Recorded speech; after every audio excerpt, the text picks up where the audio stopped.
speaking of artificial intelligence and generated art and other forms of content, is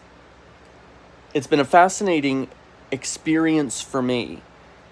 in the realms of the apologetic and polemical sides of the internet that I have resided in since my kind of onset into the internet culture, that one of the seemingly received as like finishing moves against Christianity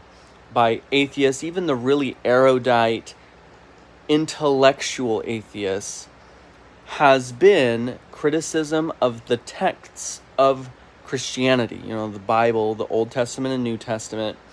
saying that they're unreliable and that it's this telephone game.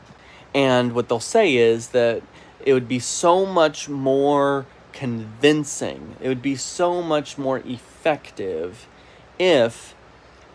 someone with a video clip of Jesus healing someone, a video or a photograph or some sort of visual media reference material of Jesus rising from the dead, of, this sort of thing, that they would be convinced by that. And the reason that's interesting to me now is that it is so easy for artificial intelligence, augmented reality, virtual reality content, algorithmic content to generate literally anything imaginable. Meaning that there's now this capacity to produce this form of content known as a deep fake, a almost photographically real piece of content, video content, usually of a speech or something pornographic in nature, in which an individual is conducting themselves in a way or saying things in a way, or even literally just saying specific words that they never would otherwise, or conducting themselves in specific fashions that they never would otherwise, or at the very least,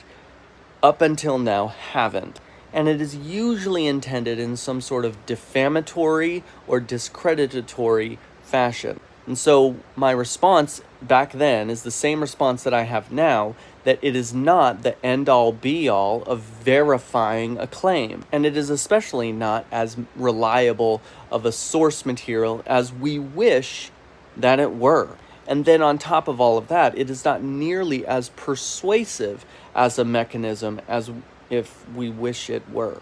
And in fact, actually, it is far more vulnerable to manipulation and deception than written media has ever been.